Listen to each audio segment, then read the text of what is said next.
카페에서 대화는 부드러웠습니다. 상대방도 웃고 있었고, 나도 웃고 있었습니다. 그런데 집에 돌아오니 기분이 이상합니다. 뭔가 찝찝합니다.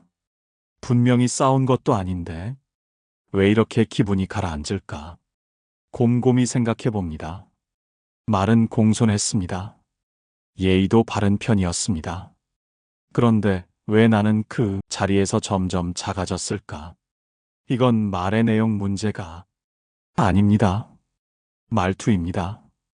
이건희 회장 비서실에서 있었던 일입니다. 신입 비서가 처음 보고를 올렸습니다. 내용은 완벽했습니다. 데이터도 정확했습니다. 결론도 명확했습니다. 그런데 이건희 회장이 물었습니다. 이거 누가 썼어? 비서실장이 대답했습니다. 새로운 김 비서입니다. 이건희 회장이 고개를 저었습니다. 내용은 좋은데 이 사람은 아니야. 비서실장이 물었습니다. 어떤 부분이 문제입니까? 이건희 회장이 말했습니다. 첫 문장에 자기가 없어. 그 보고서의 첫 문장은 이랬습니다.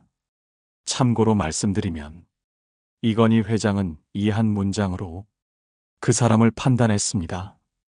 회장들은 다 그렇습니다. 정주영 회장도 그랬습니다. 현대건설 초창기 시절입니다. 한 과장이 프로젝트 제안을 들고 왔습니다. 제안서를 펼치기도 전에 정주영 회장이 물었습니다. 자네가 이거 할 수 있어? 과장이 대답했습니다. 제가 잘 아는 건 아닌데요. 일단 검토를 해보면 정주영 회장이 제안서를 덮었습니다. 됐어. 나가봐. 옆에 있던 임원이 나중에 물었습니다. 회장님, 제안서는 안 보셨는데요. 정주영 회장이 말했습니다. 제안서가 문제가 아니야. 저 사람이 문제야. 자기 값을 스스로 깎는 사람한테 일을 맡기면 어떻게 되겠어? 회장들은 바쁜 사람입니다. 하루에 수십 명을 만납니다. 수백 가지 판단을 내립니다. 그래서 회장은 일일이 내용을 분석하지 않습니다. 대신 신호를 입습니다. 이 사람이 확신이 있는지, 이 사람이 자기 위치를 아는지, 이 사람이 책임질 준비가 됐는지, 이게 다 말투에서 드러납니다. 첫 문장에서 드러납니다. 1장. 회장이 두 번 다시 안 부른 첫 마디의 비밀. 이건 참고로만 말씀드리면요. 이 말 많이 들어보셨죠? 명절에 며느리가 이렇게 말합니다. 어머니, 참고로만 말씀드리면요. 요즘은 제사를 좀 간소하게 지내는 추세래요. 동창회에서 누군가 이렇게 말합니다.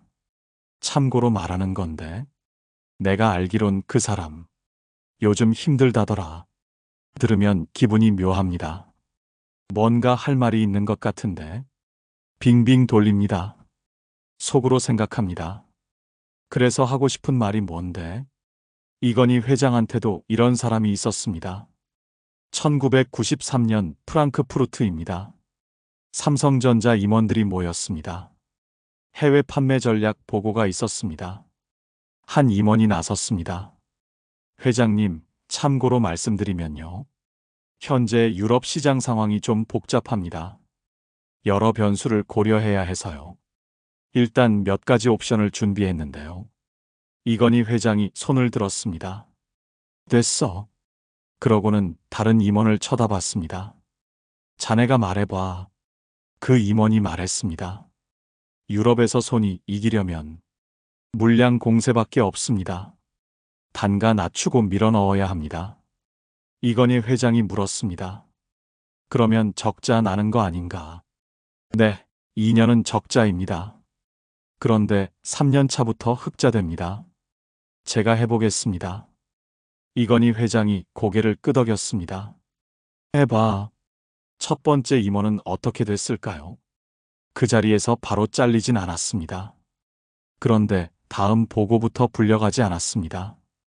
회의에 참석은 하는데 발언권이 없어졌습니다. 존재는 하는데 없는 사람이 된 겁니다. 나중에 삼성 비서실 출신이 이런 말을 남겼습니다. 회장님은 사람을 자르지 않으셨다. 그냥 안 부르셨다. 참고로로 시작하는 사람은 두 번 다시 기회가 없었다. 정주영 회장도 비슷했습니다. 1970년대 현대건설 시절입니다. 중동 수주 경쟁이 치열했습니다. 임원회의가 열렸습니다. 정주영 회장이 물었습니다. 사우디건 어떻게 되고 있어? 한 임원이 대답했습니다. 회장님, 참고로 말씀드리면요. 현재 경쟁사들 단가가 저희보다 낮습니다. 상황을 좀 더 지켜봐야 할 것 같습니다. 아직 확정된 건 아니고요. 정주영 회장이 말했습니다. 그래서 어쩌자고? 임원이 머뭇거렸습니다. 그게 여러 가지를 검토해봐야. 정주영 회장이 책상을 쳤습니다. 야, 참고로가 뭐야, 참고로가. 네 생각을 말하라고. 하자는 거야, 말자는 거야. 그 임원은 끝내 대답을 못했습니다. 회의가 끝나고 정주영 회장이 비서실장에게 말했습니다. 저 사람 빼. 비서실장이 물었습니다. 다른 부서로 옮길까요? 정주영 회장이 고개를 저었습니다. 아니, 저런 사람은 어디 가도 똑같아. 우리 나이쯤 되면 이런 사람 많이 봤습니다. 평생 참고로만 말하던 친구, 일단은으로 시작하던 후배, 확실하진 않지만이 입버릇이던 동료. 그 사람들 지금 어떻게 살고 있습니까? 뜻대로 된 사람이 있던가요? 말이 길어지면 듣는 사람이 위에 서게 됩니다. 본인은 조심한 거라고 생각합니다. 예의 차린 거라고 생각합니다. 그런데 듣는 사람은 이 사람이 확신이 없구나. 책임지기 싫구나.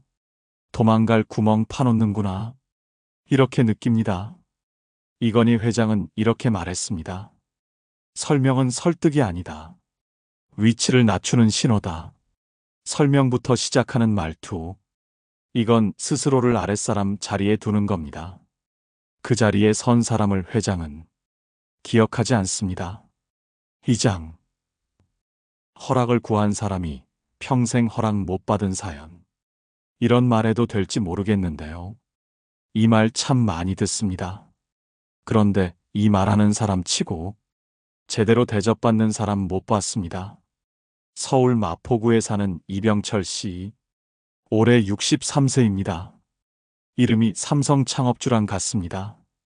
그런데 인생은 정반대였습니다. 이병철 씨는 40년 넘게 회사 생활을 했습니다. 성실했습니다. 불평 한 번 안 했습니다. 그런데 승진은 늘 남들보다 늦었습니다. 57세에 명예퇴직을 당했습니다. 퇴직하고 나서 오랜만에 옛 동료를 만났습니다. 같이 입사했던 친구입니다. 그 친구는 임원까지 올라갔습니다. 소주 한잔 하면서 이병철 씨가 물었습니다. 야, 우리 같이 시작했잖아. 나는 왜 맨날 밀렸을까? 실력이 없었나? 친구가 고개를 저었습니다. 실력 문제 아니었어. 이병철 씨가 물었습니다. 그럼 뭐가 문제였는데? 친구가 말했습니다. 너는 말버릇이 있었어. 이런 말씀 드려도 될까요? 혹시 시간 괜찮으시면요. 제 생각이 틀릴 수도 있는데요. 맨날 이랬잖아. 이병철 씨가 대답했습니다. 그게 왜 문제야? 예의 바른 거잖아. 친구가 한숨을 쉬었습니다. 그게 예의가 아니야. 허락을 구하는 거야. 허락을 구하면 상대방이 위에 서게 돼. 너는 평생 스스로 아랫사람 자리에 선 거야. 이병철 씨는 할 말이 없었습니다. 돌이켜보니 그랬습니다. 과장 때 부장한테 그랬습니다. 부장님, 이런 말씀 드려도 될까요? 제 생각엔 이 방식이 더 나을 것 같은데요. 부장이 대답했습니다. 그래. 근데 지금 바쁘니까 나중에 얘기하자. 그 나중은 오지 않았습니다. 부장 때 임원한테 그랬습니다. 전무님 말씀드려도 괜찮겠습니까? 현장에서 좀 문제가 있습니다. 임원이 대답했습니다. 그래요?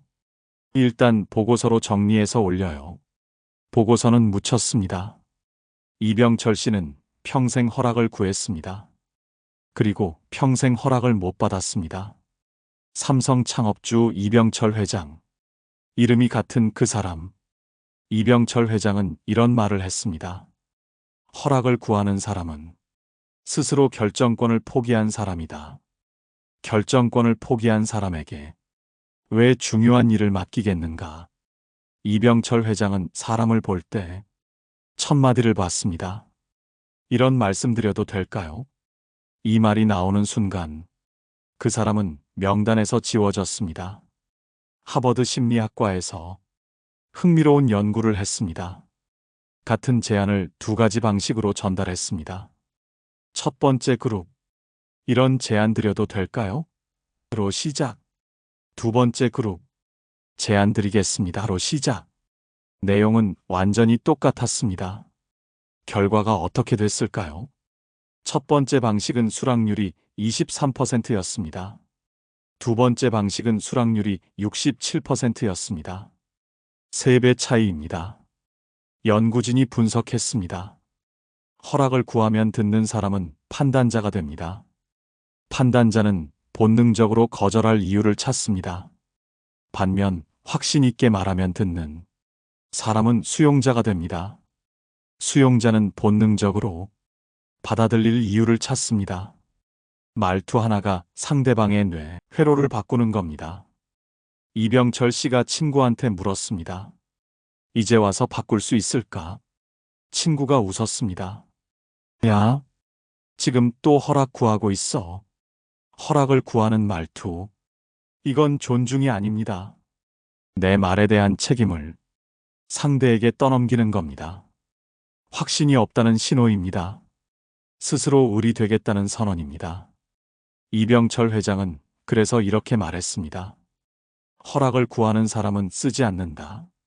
자기 말에 자기가 책임지는 사람을 쓴다. 3장. 겸손과 자기 할인. 회장은 구분한다. 정주영 회장이 이런 말을 했습니다. 자기 값을 깎는 사람에게 중요한 일은 맡기지 않는다. 스스로 못한다고 말하는 사람을 어떻게 믿고 일을 주겠는가? 이 말을 들으면 떠오르는 사람이 있습니다. 제 사촌 형입니다. 경기도 수원에 사는 김영호. 올해 69세입니다. 형은 젊어서 무역회사를 다녔습니다. 일 잘한다고 소문났습니다. 거래처 관리도 깔끔했습니다. 영어도 잘했습니다. 그런데 이상하게 늘 제자리였습니다. 같이 입사한 동기는 전무가 됐습니다. 후배는 해외 지사장으로 나갔습니다. 형만 과장에서 부장, 부장에서 차장 대우. 그렇게 30년이 갔습니다. 명절 때 형을 만나면 항상 같은 말을 했습니다. 나는 왜 안 될까? 실력이 없나? 운이 없나? 저도 궁금했습니다. 형은 분명 똑똑한 사람이었습니다. 성실하기도 했습니다. 그런데 왜 항상 밀렸을까? 작년 추석 때 알게 됐습니다. 형 동기가 집에 왔습니다. 임원 출신입니다. 거실에서 술 한잔하면서 형이 물었습니다. 야, 우리 같이 시작했잖아. 나는 왜 맨날 그 자리였을까? 솔직히 말해봐. 동기가 한참 뜸을 들이다 말했습니다. 영호야, 너는 말버릇이 있었어. 제가 잘 아는 건 아니고요. 전문가는 아닙니다만 회의 때마다 그랬잖아. 형이 대답했습니다. 그게 겸손이지. 어른들이 그러셨잖아. 나서지 말고 낮추라고. 동기가 고개를 저었습니다. 그건 겸손이 아니야. 자기 값을 깎는 거야. 내가 스스로 값을 깎는데 누가 너한테 비싼 값을 쳐주겠어. 형은 아무 말이 없었습니다. 동기가 계속 말했습니다. 너 기억나? 97년에 중국 시장 진출권. 그때 내가 기획안 만들었잖아. 임원 앞에서 발표할 때 뭐라고 했어? 제가 잘 아는 건 아닙니다만 이 시장은 가능성이 있어 보입니다. 물론 제 얕은 생각일 수 있습니다. 임원이 뭐라고 했는지 기억나? 형이 고개를 끄덕였습니다. 하자는 건지 말자는 건지 모르겠다. 그렇게 말했지. 동기가 말했습니다. 그 프로젝트 결국 누가 맡았어? 박 과장이 맡았잖아. 박 과장이 뭐라고 했는지 알아? 중국 지금 안 가면 늦습니다. 제가 하겠습니다. 딱 두 마디야. 형이 한숨을 쉬었습니다. 그 프로젝트 대박 났지. 박 과장은 그거 하나로 임원 됐고, 동기가 고개를 끄덕였습니다. 너랑 박 과장이랑 실력 차이가 있었어? 없었어. 차이는 딱 하나였어. 박 과장은 자기 값을 안 깎았어. 너는 깎았고, 저는 옆에서 듣고만 있었습니다. 형이 평생 왜 그 자리였는지 그제야 알 것 같았습니다. 정주영 회장 시절, 현대에서도 똑같은 일이 있었습니다. 한 과장이 신사업 아이디어를 들고 왔습니다. 회장님, 제가 잘 아는 건 아닙니다만, 조선업 말고 자동차도 해볼 만하지 않을까요?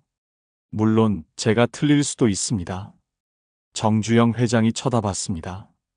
자네 지금 나한테 뭘 제안하는 건가? 아니면 안 할 이유를 대는 건가? 제가 잘 모르는데, 제가 틀릴 수 있는데, 이러면서 제안을 하면, 그게 제안이야? 나가봐. 그 과장은 그 뒤로 중요한 회의에 불려가지 않았습니다. 몇 달 후 다른 임원이 같은 제안을 했습니다. 회장님, 자동차 해야 합니다. 지금 안 하면 일본한테 영원히 밀립니다. 정주영 회장이 물었습니다. 자네가 책임질 수 있나? 네, 제가 하겠습니다. 현대자동차가 그렇게 시작됐습니다. 하버드 경영대학원에서 협상에 관한 연구를 했습니다. 같은 조건을 제시하는데 두 가지 방식으로 나눴습니다. 첫 번째 그룹, 제가 전문가는 아닙니다만으로 시작. 두 번째 그룹, 이 조건으로 하겠습니다로 시작. 결과가 어땠을까요? 첫 번째 그룹은 평균 18% 손해를 봤습니다.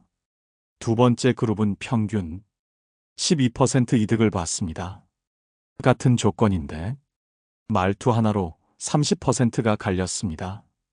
연구진이 이렇게 분석했습니다. 자기를 낮추면 상대방은 무의식적으로 그 사람의 가치를 낮게 책정한다. 겸손이 아니라 스스로 할인해 주는 것이다. 형이 그 얘기를 듣고 말했습니다. 나는 평생 나를 할인하고 살았구나. 겸손한 줄 알았는데 싸구려가 된 거구나. 겸손과 자기 부정. 이 둘은 완전히 다릅니다. 겸손은 남을 높이는 겁니다. 자기 부정은 나를 깎는 겁니다. 회장은 겸손한 사람을 좋아합니다. 그러나 자기를 부정하는 사람은 안 씁니다. 정주영 회장이 남긴 말 그대로입니다. 사장. 자식이 아버지 충고를 무시한 단 한 글자. 아들한테 말한 적이 있습니다. 야, 그 사업 좀 위험해 보인다. 아버지 생각엔 그렇다만. 뭐 네가 알아서 해라. 손주한테도 말했습니다. 그 전공은 취업이 힘들 것 같은데. 할아버지 생각엔 그렇다만. 내 인생이니까. 다 맞는 말이었습니다. 아들 사업은 3년 만에 망했습니다. 손주는 졸업하고 백수입니다. 그런데 아무도 안 들었습니다. 왜 그랬을까요? 그렇다만이 붙었기 때문입니다. 이 말의 속뜻을 아들은 알고 있습니다. 아버지는 책임지기 싫은 거구나. 맞으면 자기가 맞은 거고, 틀리면 그렇다만이 막아주니까. 그러니까 무게가 없습니다. 흘려듣게 됩니다. 나중에 일이 터지면 그때서야 말합니다. 내가 뭘 했어? 내 말이 맞았잖아. 그런데 돌아오는 말은 뭡니까? 아버지는 그때 말리지도 않았잖아요. 그렇다만 그러셨잖아요. 할 말이 없어집니다. 스티브 잡스가 이런 말을 했습니다. 의견에는 반드시 책임이 따라야 한다. 잡스는 애플 회의실에서 입니다만을 금지시켰습니다. 하려면 하고 말려면 말하라. 의견 내려면 책임도 같이 내라. 왜 그랬을까요? 입니다만은 도망갈 구멍입니다. 말은 했으니까 면피는 됩니다. 그런데 상대방 뇌에는 안 남습니다. 말한 사람이 책임을 안 졌으니까요. 진짜 말리고 싶었으면 이렇게 말했어야 합니다. 야, 그 사업 하지 마라. 아버지가 보기엔 100% 망한다. 그래도 할 거면 해라. 대신 나중에 내 탓하지 마라. 이렇게 말했으면 아들이 한 번 더 생각했을 겁니다. 그렇다만으로 끝내면 듣는 사람은 이렇게 받아들입니다. 아, 확신이 없구나. 대충 하는 소리구나. 그래서 씹힙니다. 맞는 말을 해도 씹힙니다. 좋은 조언을 해도 씹힙니다. 책임 없는 말은 회장 귀에도 소음이고 자식 귀에도 소음입니다. 들리긴 합니다. 그런데 남지 않습니다. 5장 30년 좋은 사람 단톡방에서 빠진 이유. 제 친구 중에 한 명 있었습니다. 김재호. 올해 67세입니다. 재호는 참 좋은 사람이었습니다. 뭐 먹을래? 형이 좋은 대로. 어디 갈까? 아무데나. 이거 할까 저거 할까? 편한 대로 해. 평생 그렇게 살았습니다. 회사에서도 그랬습니다. 부장이 물었습니다. 김 과장, 이번 프로젝트 방향 어떻게 잡을까? 재호가 대답했습니다. 부장님 편하신 대로 하시죠. 처음엔 부장이 좋아했습니다. 아, 김 과장은 참 편해. 군말이 없어.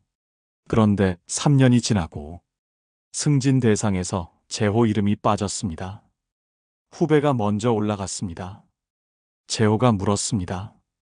부장님, 저는 왜 빠졌습니까? 시키는 거 다 했는데요. 부장이 한숨을 쉬었습니다. 김 과장, 그게 문제야. 자네는 맨날 편한 대로 하라고 했잖아. 그게 편한 건 맞아. 근데 믿음이 안 가.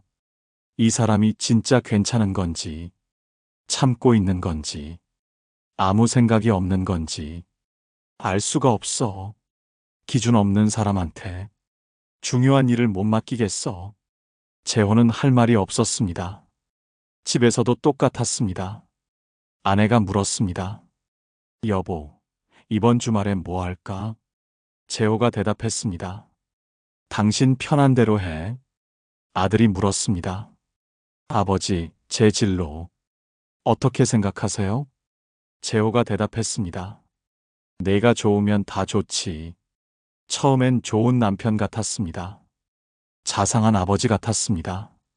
그런데 아내가 어느 날 말했습니다. 여보, 당신은 대체 뭘 원하는 사람이야?